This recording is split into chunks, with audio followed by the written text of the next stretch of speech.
Alright guys, such comic again. I hope you're doing well and enjoying your day so far. Less than a week away now from the start of the CDL season officially. Some big scrim results going down last night. OpTic played FaZe in a highly competitive series as it turned out, despite a couple of key results going the way of OpTic Gaming. But also we had some big scrims going down on the Stallions side. Zuma decided it was time to do some trials again. Dashy thinks that one of the players getting involved could be a little bit suspicious. Very much interested in your thoughts in the comments. Hit the like button if you enjoy. Subscribe if you're new as always. These are the jerseys that we have so far. The FaZe one we've seen, it's pink, it's definitely pink. The Cloud9 one was basically the entire premise of their announcement they did before. The Toronto Koi, the Falcons, the Gentlemates we know. Time will tell what the other jerseys look like in due course. Let's talk about challenges though and what was going on with the Stallions and Dashy's perspective and all that last night. Now Illy is back, so there's been quite a lot going on in terms of these rosters. This OpTic Nation team has been formed now, as we know. We'll discuss a little bit more on that in a second. That's Renegade bound, right? Two of the Halo guys coming over. Lqgend is straight to the league with Surge, as we know. Formal isn't going to go and compete in challenges, as we know as well. So there was talk. Hex even said to Illy, like, hey, do you want to maybe captain the OpTic Nation Challengers team? Now that's not happened for whatever reason, but he is still playing in challenges. So he's on this team with Hamza, Raspy and Hyde, other notable names, but cool to see Illy at least back in business. However, the last couple of days for the Stallions haven't gone especially well.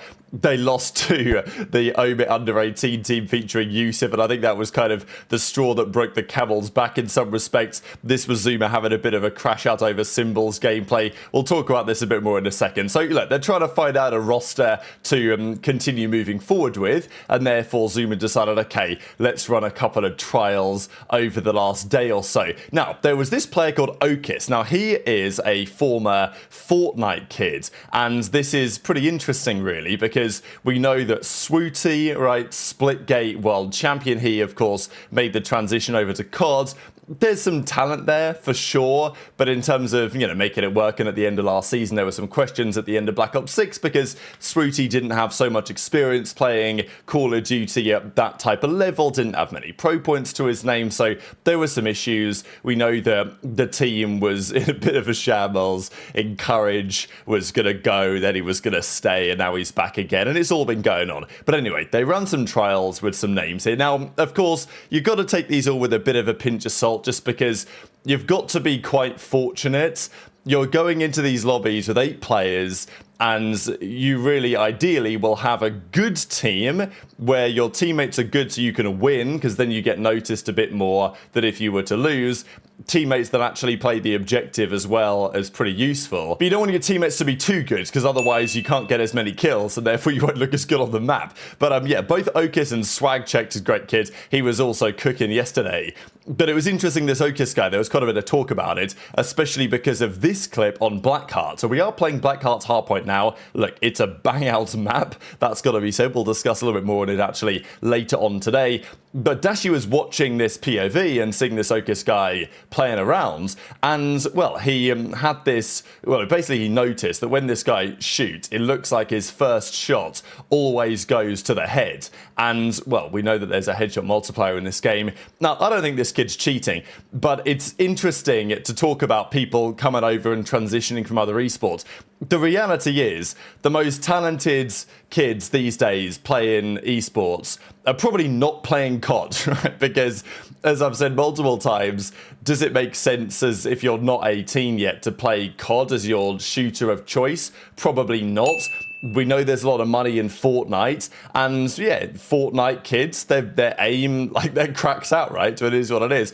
But I thought it was interesting because Dashy was like, damn, and I'll share the clips for you guys here in a second. This was, yeah, impressive, right? But it does seem like that's a tendency of his gameplay if he's not hacking, which I don't think that he is. I don't think there's enough evidence to suggest that he is.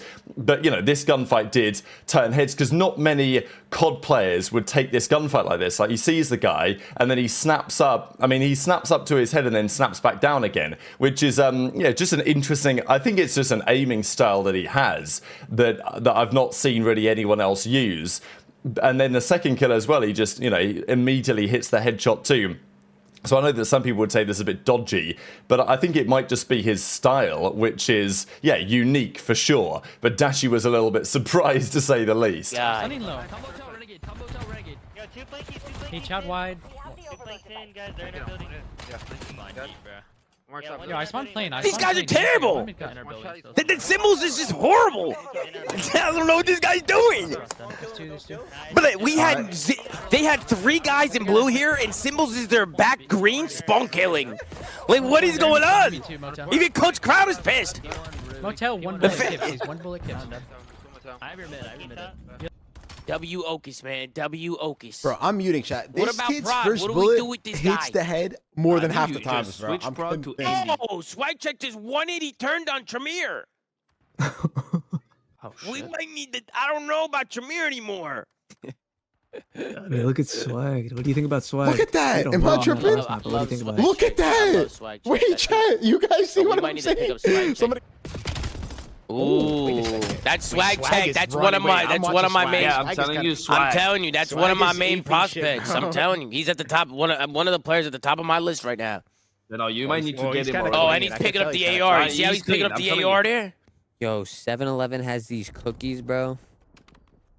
And Okus too. Those are my top 2. Remember, swag checked and Okus. So we'll see what they do with the Stallions team, the Swooty, Derek the Goat, Encourage, and who's the other one again? Yeah, Symbols, of course. They ended up playing a scrim set against OpTic Nation. Now, this is pretty interesting because this OpTic Nation team, Neum, Kips, Bound, and Renegade, you know, Bound's only been on Black Ops 7 for a number of days. So it's going to be very early days for both of these teams. I don't think this is especially impressive from the Stallions. Okay, they did have some pretty dominant map wins here. They dominated the Scar hardpoint, the Den hardpoint. They won to a comfortable 100-point club. The other couple of Blackheart Colossus, they also won. OpTic Nation won the exposure 250-249, and then they won all of the overloads, which I thought was pretty interesting. So, yeah, not great for the Stallions in the overload game mode. OpTic Nation take those maps, and well, it's kind of OpTic Nation anyway. I don't know if that's what they're officially called. But, yeah, so there's a 4-4 series in the end. Some pretty interesting maps here, right? Neum on this one had 61 eliminations for the 250-249 on the exposure. So, yeah, competitive, but again, it's going to be a long road, I think, for Renegade and Bounds to get especially competitive. Are they going to have the time frame to achieve it on? And obviously Stallions as well haven't exactly been cooking in challenges as of late, so maybe changes needed there as well, especially given the trials that we saw last night. So the other scrim set though was Shotzzy and FaZe, and honestly credit to Shotzzy and to the other players that have continued to stream. I think FaZe deserves some credit the other day when that 25k tourney was on that, of course, Mercules went on to win yesterday. All of the FaZe guys were streaming it. Of course, they all ended up in the grand finals as well. Simp and Afro eventually won it with Merc and Dashy. Drazah and Abuzah came second in the finals, but they were all streaming it, and they were all like doing that kind of co-streaming or whatever thing on Twitch. And I think this was just great to see the players doing this content. And you might as well, right? If one of your teammates is going to stream it, you might as well turn the stream on as well. At least you're going to make some money out of it. So Simp obviously had the lion's share of the viewers here, no surprises, but I think that was still pretty cool to see. And okay, not everyone is going to be streaming a load of practice anymore, scrims, but at least we have seen plenty of content being made by the players. Just seems like such a no-brainer a lot of the time to just whack the stream on when you're going to be playing these tournaments anyway. Now, as I say, for scrims, a lot of those streams are probably going to go off. Even Shotzzy's probably not going to be streaming everything from now forwards, but they still did turn the stream on against FaZe last night, and we got to see exactly what that looked like. This is a pretty interesting series. It ended up being a 5-3, so OpTic won the hardpoints 3-2. They then won the overloads 2-1, so they won the series. The maps that OpTic won, I mean, there were some dominant victories, right? They won to a 70-point club on the Scar. They won to 127 points here on what looks like, I think, the Colossus, although still not always easy to tell. And yeah, but interesting just to look at some of these scoreboards, because especially on the FaZe side, I think really to see where things are at, because there have been some questions about whether 04 was the right pickup, right? And okay, they lost this map, but 04 at least had the most score on the team. They won this map as well. This, of course, on the Den, 250-192. Again, 04 seemingly doing a pretty decent job. So it's interesting. OpTic, we know, are the best team in the game right now, but in the first couple of maps, OpTic did dominate. But after that, FaZe was much more competitive, and they won this one on the Black Heart, 252-37 as well. This is a pretty bang-out map, actually, right? You see that Shotzzy, 46 and 20. Okay, yeah, that's eliminations. We'll find out the actual KDs when the CDL starts and we get the Codcaster and all of that. But yeah, OpTic the team to beat, but FaZe also looking pretty good, right? I mean, as I say, all those guys were in the finals of that 25k tournament the other day.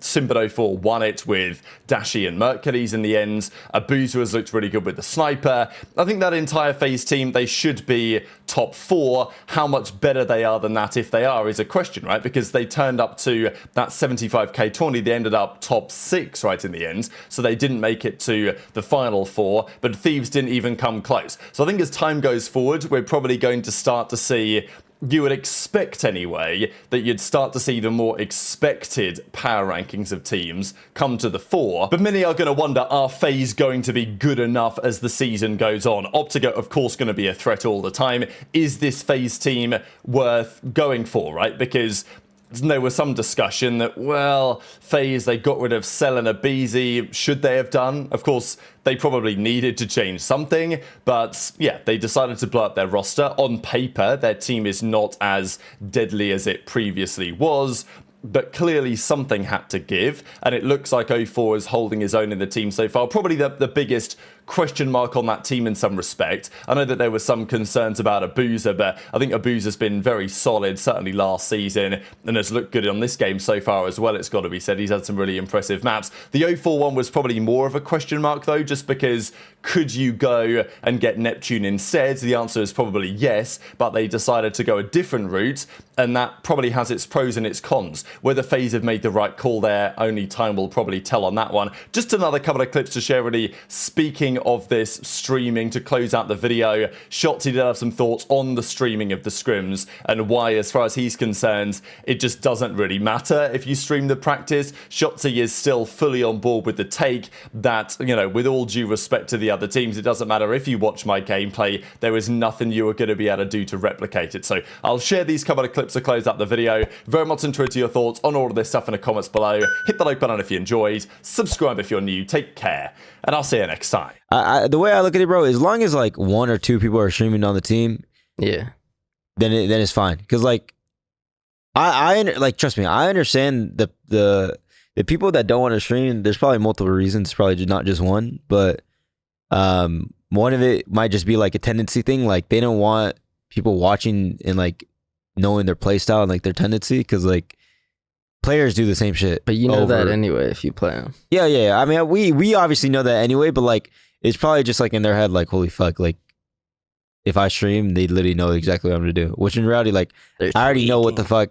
Like, for example, watching fucking watching G2 whenever I was watching like all their call assist fucking matches, like I didn't even have to watch a specific stream, but you know Caesar snipes. I just know Caesar snipes the fucking the A bomb and he's just jumping over and over and over. Like it's just, that's why to me, I said it last year, like, bro, it doesn't matter if you stream scrims, because like with all due respect, you're just not gonna be able to do it the same as we do. And now, like, I truly think that, and I'm always gonna think that, to be honest.